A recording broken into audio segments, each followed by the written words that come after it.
Bonjour à tous, bienvenue sur la chaîne Juris Business. Vous êtes nombreux à vouloir créer une activité, à vouloir démarrer une activité en 2025 et aujourd'hui je vais vous proposer la manière la plus simple de créer votre activité et de pouvoir officialiser votre statut. Et oui, parce que si vous avez une activité économique, il faut une forme pour pouvoir l'exercer. Ici, je vous propose un moyen extrêmement simple et extrêmement rapide de créer déjà un statut juridique sous lequel vous allez pouvoir commencer à générer du revenu. Concrètement, je vais vous montrer comment on crée une micro-entreprise. Une micro-entreprise, qu'est-ce que c'est? C'est pas une société, c'est une entreprise individuelle au régime micro-fiscal et micro-social simplifié. Donc forcément, on est sur des seuils qu'il ne faut pas dépasser. Dans ce régime, on va avoir effectivement des abattements forfaitaires. Au niveau des cotisations sociales, on va payer un pourcentage fixe. On ne va pas facturer de TVA, on va être dans ce qu'on appelle un régime en franchise de TVA. On va devoir payer des impôts. On va devoir payer des cotisations sociales à l'URSSAF et on va devoir payer notamment des taxes aussi qu'on doit distinguer des impôts. Les taxes, ça va par exemple être la cotisation foncière aux entreprises. La première année, vous en êtes exonéré. La deuxième année, vous devez effectivement la payer. Qu'est-ce qui se passe si vous travaillez comme moi à la maison et que vous avez un bureau pour bosser? Vous déclarez 1 mètre carré et vous payez le moins de CFE possible. Bref, la micro-entreprise, elle permet de faire énormément de choses. Toutes les petits business que vous avez sur Internet, que ça soit de la création de contenu sur Internet, que ce soit sur TikTok, YouTube, Instagram, ou vous avez aussi la possibilité de faire d'autres métiers, par exemple livreur Uber Eats, photographe, graphiste, bref, tous les métiers en freelance que vous pouvez trouver sur Internet, vous pouvez les faire en micro-entreprise. Là où la micro-entreprise ne va pas être si intéressante que ça, c'est si vous allez faire de l'achat-revente. Parce qu'en fait, vous n'allez pas pouvoir déduire ce que vous allez acheter de votre chiffre d'affaires. Donc ça va être pour vous une perte sèche. Et oui, en micro-entreprise, on ne peut pas déduire, on n'est pas une société. Donc c'est extrêmement intéressant pour ceux qui vont avoir surtout des régimes de prestation de services. Tous ceux qui vont vouloir se faire un petit complément de revenus avec les réseaux, avec par exemple de la création, disons, de contenu, avec des services de livraison, des services de mise en relation, des services à la personne, des activités de jardinage, des activités de bricolage, bref, vraiment tous les services que vous pouvez imaginer, c'est extrêmement intéressant de les faire en micro-entreprise. Vous avez également la possibilité de faire des activités libérales, commerciales et artisanales. Donc le micro-social, la micro-entreprise vous permet de commencer tout de suite avec une activité indépendante. Et c'est le premier pas vers l'indépendance. Après, si vous franchissez les seuils, vous explosez le plafond de la micro-entreprise, vous n'avez pas le choix, il faut changer de régime. Vous pouvez aussi venir créer une société, une SASU par exemple, une société par action simplifiée unipersonnelle ou une EURL, une entreprise unipersonnelle à responsabilité limitée. Ça, si vous êtes tout seul, si vous êtes à plusieurs, vous venez créer la même chose, mais à plusieurs, une SAS ou une SARL. Quoi qu'il en soit, pour créer votre micro-entreprise, vous avez plusieurs étapes que vous allez devoir effectivement franchir. Vous avez deux possibilités majeures pour créer rapidement votre micro-entreprise. La première, c'est de passer par l'INPI et le fameux guichet unique. Aujourd'hui, toutes les démarches se font de manière dématérialisée. Sur le guichet unique, vous allez avoir énormément de formulaires à remplir et une fois que votre demande sera validée par l'instructeur, il va réenvoyer à tous les différents services en fait les informations relatives à la création de votre micro-entreprise. Et ça, on va le voir tout de suite directement en vidéo. Mais ce n'est pas tout. Une fois que vous aurez créé votre micro-entreprise sur le site de l'INPI, il faudra aller directement sur le site de l'URSSAF. Et sur le site de l'URSSAF, une fois que vous aurez effectivement reçu la notification de création, il y aura un laps de temps et dans ce laps de temps, vous ne pourrez pas encore créer votre compte sur l'URSSAF. Vous allez devoir attendre un peu et une fois que le feu vert vous sera donné, vous pourrez aller créer votre compte sur l'URSSAF, donc c'est sur le site auto-entrepreneur.ursaf.fr pour déclarer votre chiffre d'affaires. Mais bref, je vais vous montrer ça tout de suite. Donc là, regardez bien, c'est le site de l'INPI, c'est à ça que ressemble le fameux site de l'INPI. Vous tapez simplement inpi.fr, vous tombez dessus. dessus. Et là, ici, regardez, vous avez formalité d'entreprise. C'est tout ce qui va attraire à la création, modification, etc. Donc ici, ce qu'on va faire, c'est qu'on va aller directement sur le guichet unique. C'est ce fameux guichet qui va instruire vos demandes.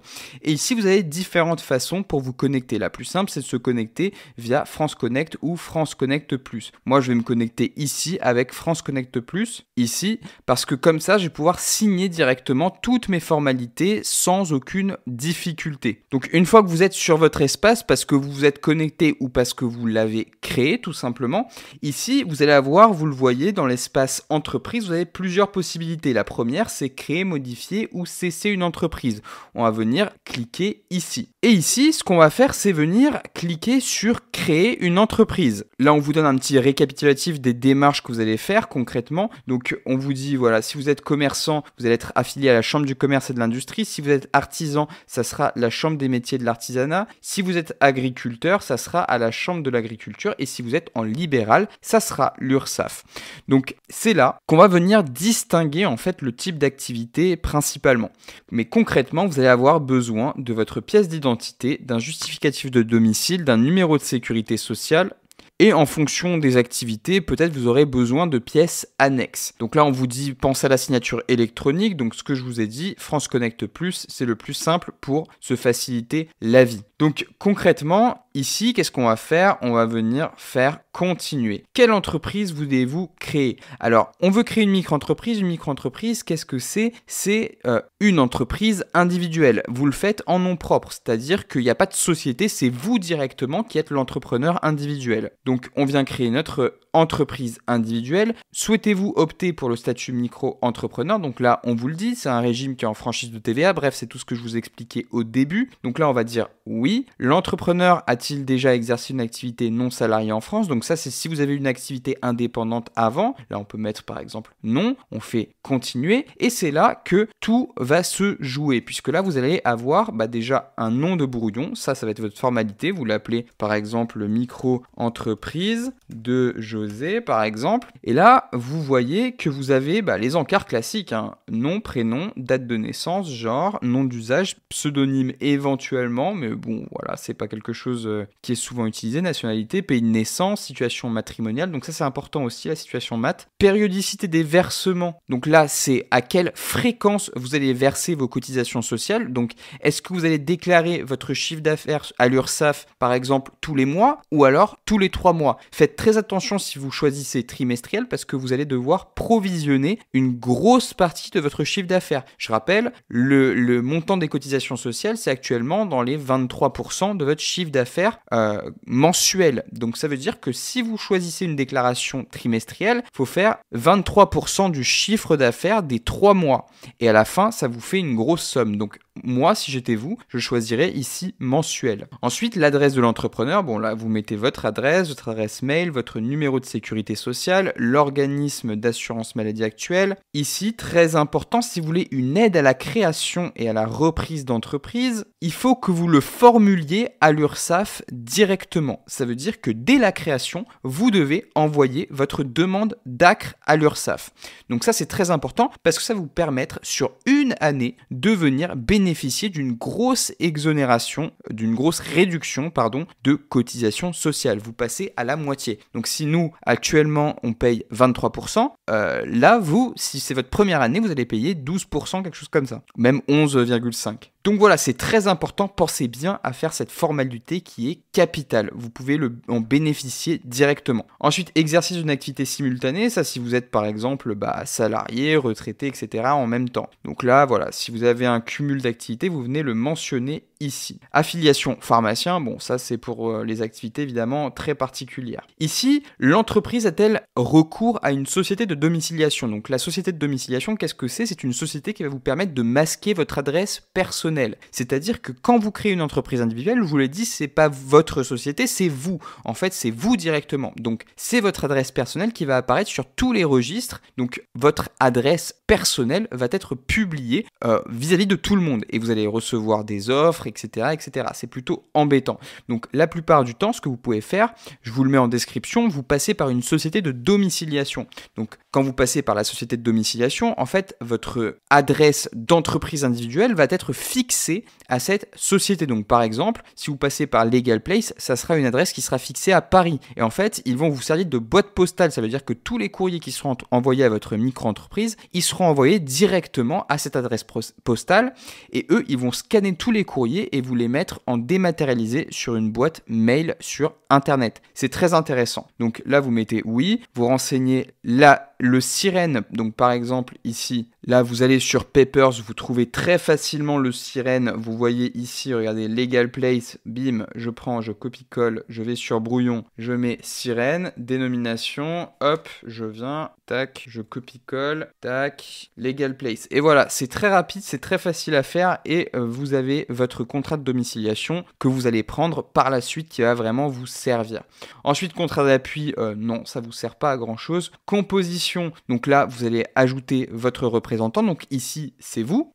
Ensuite, en termes d'insaisissabilité, donc là, attention, avez-vous fait une déclaration de renonciation à l'insaisissabilité de votre résidence principale? Donc là, si vous êtes propriétaire, vous ne devez pas renoncer à l'insaisissabilité de la RP. Donc ça, c'est très important. Vous cochez ici non. Je n'ai pas fait de déclaration d'insaisissabilité. Je ne veux pas que ma résidence principale soit saisie. Si vous avez d'autres résidences, ici, vous pouvez venir les déclarer. En termes, ici, d'information générale, l'établissement est-il le principal, etc. Là, vous mettez du coup votre adresse de domiciliation. Est-ce qu'il y a des salariés? Pour le coup, non. Ça, vous remplissez. Activité, là, vous venez sélectionner l'activité que vous allez vouloir exercer directement avec votre micro-entreprise. Donc, concrètement, comment ça va se passer? Vous dites, est-ce que c'est l'activité principale? Parce que vous pouvez en avoir plusieurs. Vous dites à la date à laquelle elle va commencer. Donc, par exemple, dans un mois. Là, vous avez un exemple. Ça commence au 31/1/2023, par exemple. Est-ce que c'est permanent ou est-ce que c'est saisonnier? Est-ce que c'est une activité que vous faites toute l'année ou est-ce que c'est une activité que vous faites l'été? Et là, vous allez mettre vos périodes. Donc, pour moi, je vais dire que c'est permanent. Donc, je vais venir ici décrire l'activité. Donc, par exemple, je vais être livreur Uber Eats. Hop, livreur Uber Eats. Je vais venir catégoriser. Donc, par exemple, activité de service. Je vais dire hôtellerie et restauration. Et je vais venir, par exemple, faire, voyons voir, qu'est-ce qu'on a? Bon, ça sera pas traiteur et autres services de restauration, peut-être. Voilà, vous déclarez une activité de forme commerciale. Donc là, vous voyez que l'INPI va directement détecter la forme de votre activité. Donc, en faisant ça, vous allez être affilié directement au registre du commerce et des sociétés. Donc attention, là vous le voyez, le code de commerce, il sanctionne. Si vous donnez une fausse information et que vous faites une autre activité pour avoir des taux de cotisation sociale ou d'imposition moins élevés, vous allez prendre une amende de 4 500 € qui peut être assortie d'un emprisonnement de 6 mois. Donc bon, ça c'est un maximum à chaque fois, on ne fait pas systématiquement 4005 et 6 mois d'emprisonnement, mais ça peut chiffrer et ça peut être très embêtant. Donc donner les bonnes informations, c'est très important. Ensuite, origine, achat, apport. Donc là, on n'a pas acheté l'entreprise individuelle, on n'a pas acheté le fonds de commerce, on n'a pas apporté un fonds de commerce, on n'a pas pris en location gérance ni en gérance mandat, etc. On vient faire la création. Nom de domaine sur Internet, si vous avez un nom de domaine, éventuellement vous venez le renseigner ici. Option fiscale, versement libératoire, oui, non. Le versement libératoire, qu'est-ce que c'est? On vous dit ici, le versement libératoire, en fait, c'est le fait de s'acquitter de son impôt sur les mensualités URSSAF. Donc ça veut dire qu'au moment où vous allez déclarer votre chiffre d'affaires mensuel, on va venir vous prélever une petite quote-part d'imposition. Donc en fait, au lieu de payer votre impôt sur le revenu à un moment donné, donc à la fin de l'année par exemple, à la fin de l'année fiscale, vous allez le payer tous les mois à une petite portion. Donc c'est plutôt sympa, mais je crois qu'il y a des montants de chiffre d'affaires qu'il ne faut pas dépasser pour le faire. Et dans tous les cas, si vous mettez oui, si vous mettez versement libératoire, qu'est-ce qui va se passer? C'est que l'administration fiscale est plus à même de venir vous contrôler.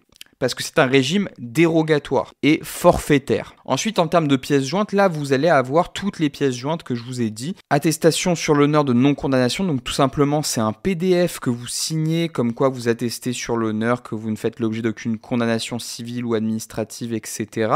Et vous signez bien correctement le PDF. Ensuite, le contrat de domiciliation, ça c'est facultatif, c'est si jamais effectivement vous êtes passé par une société de domiciliation. Ensuite, extrait d'immatriculation de l'entreprise l'entreprise domiciliataire dans un registre public. Donc bon, ça c'est tout ce qui va être afférent à votre prestataire. Déclaration sur l'honneur de non-condamnation datée signée. Attestation de filiation, nom prénom des parents. Ça c'est pour les étrangers. Représentant ou mandataire, ça si vous faites la formalité pour quelqu'un ou si quelqu'un l'a fait pour vous. Et ici, pièces supplémentaires, c'est les pièces supplémentaires qui pourraient être demandées. Ensuite, dans les observations, ici, vous pouvez rajouter vos commentaires que vous avez à faire connaître directement à l'instructeur. Ici, c'est pour maintenir une certaine confidentialité, c'est pour pas que des tiers puissent utiliser vos informations personnelles. Là, vous dites non, vous voulez pas être prospecté, etc., etc. Et ici, c'est tout ce qui va attraire à votre correspondance. Donc ça, c'est important. Si l'administration doit vous envoyer des mails ou des courriers ou quoi que ce soit, c'est ici que ça se passe. Donc là, vous avez la procédure faite. Une fois que vous avez fait ça, vous avez un petit récapitulatif dans lequel vous allez pouvoir checker toutes les formalités qui sont afférentes à votre entreprise. Donc là, vous l'avez, micro-BIC, donc bénéfices industriels et commerciaux. On est dans le régime micro. On est en franchise en base de TVA, donc on ne paye pas de TVA, on ne récolte pas de TVA non plus. Pas besoin de dépôt de déclaration annuelle ou quoi que ce soit. Donc voilà, tout est fait. Là, il n'y a plus qu'à cliquer sur valider le dossier et ça part en instruction. Voilà, une fois que ça sera fait, vous aurez ici vos formalités qui seront en attente, etc. Tout ça sera comptabilisé ici. Donc tac, là vous avez l'état d'avancement de vos formalités. Donc voilà, il y a un suivi qui est extrêmement bien. Vous vous connectez régulièrement pour voir où ça en est. Est-ce que c'est en instruction? Est-ce que c'est pas en instruction? Maintenant, je vais vous montrer une autre technique beaucoup plus rapide pour créer votre micro-entreprise et pour procéder directement à la domiciliation en parallèle. Vous rendez sur le site Legal Place, vous faites ici créer mon entreprise. Vous voulez dire par exemple, on veut être quoi? On veut être consultant et freelance. On veut être tout seul. On nous propose SASU ou EURL. Qu'est-ce que c'est? Ça, ce sont deux sociétés. Nous, on veut être micro-entrepreneur. Ici, on a l'option. Je préfère opter pour la micro-entreprise. Boum, je fais créer ma micro-entreprise. Je fais ici dès que possible. J'ai pas été auto-entrepreneur, je suis sûr que je veux créer une micro-entreprise, je veux me domicilier, donc là c'est l'adresse que je vous disais, c'est l'adresse à Paris, donc je veux un contrat de domiciliation. Quelle activité je vais faire? Là je réitère, je veux être consultant freelance, je dis Dupont, Édouard, monsieur, etc.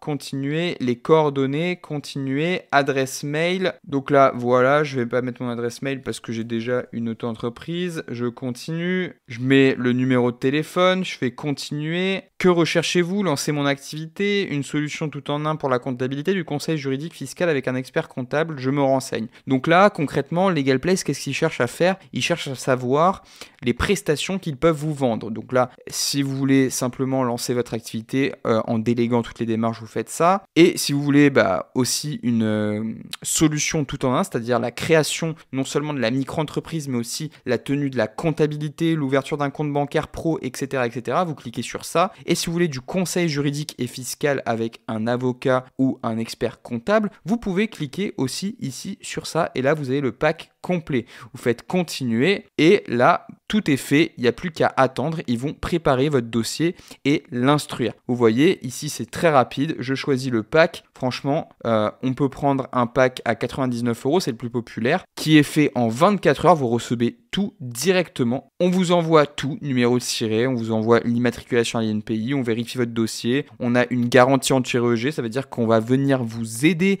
à remplir le dossier correctement pour pas qu'il soit rejeté par le greffe. Le traitement va être très rapide. Vous avez une assistance juridique illimitée, c'est-à-dire que toutes les questions qui peuvent faire surface, par exemple que ce soit sur la création de telle ou telle activité, est-ce que vous êtes dans le bon régime, est-ce que c'est des BNC, est-ce que c'est des BIC, etc. Vous pouvez poser la question en illimité, comme ça vous êtes sûr de ne pas faire d'erreur et de ne pas vous prendre une pénalité ou un redressement fiscal ou quoi que ce soit. Ils font aussi l'obtention de l'ACRE, donc ça, comme je vous l'ai dit, c'est hyper important à faire et eux, ils l'oublient pas, ils font la démarche directement. Donc moi, si j'étais vous, je prendrais ça parce que pour le coup, c'est à peine 50 € de plus et franchement, vous avez l'assurance que vous faites les choses parfaitement bien. Une fois que vous avez créé votre micro-entreprise, que vous avez sirène, etc., vous allez sur le site auto-entrepreneur.ursaf.fr, vous créez un espace, donc vous ne pourrez pas créer l'espace tant que, disons, les organismes n'auront pas traité votre demande. Mais quand c'est fait, vous venez et là, ici, vous créez votre espace et en fait, c'est là que tout va se passer tous les mois ou tous les trimestres pour vous. C'est-à-dire que tous les trimestres, vous allez avoir une échéance que vous allez devoir payer. Donc tous les mois, vous allez venir mettre ici échéance, bam, vous allez déclarer et payer vos cotisations sociales. Et ici, vous aurez tout ce qui est afférent à votre compte, donc les délais de paiement, le calendrier des échéances, les informations personnelles, si jamais vous avez besoin de récupérer votre CIRE, etc. Si vous avez besoin d'attestations, par exemple toutes les attestations de déclaration de chiffre d'affaires, etc., les attestations de contribution à la formation, tous les trucs comme ça, tout ça, c'est pour vous, c'est-à-dire que si on vous les demande, elles sont là, vous les avez sur votre compte URSSAF. Donc voilà, vous avez toutes les informations dans les mains, vous pouvez ici créer votre micro-entreprise extrêmement facilement, vous avez toutes les solutions, que ça soit via l'INPI ou alors via LegalPlace avec un accompagnement, comme je vous l'ai dit, complet et extrêmement rapide. Voilà, j'espère que la vidéo vous a plu. Si jamais vous êtes intéressé par ces diverses prestations, n'hésitez pas, regardez dans ma description, vous avez tous les liens qu'il vous faut directement dans la description. Sur ce, moi je vous souhaite bon courage et je vous souhaite énormément de réussite dans votre activité.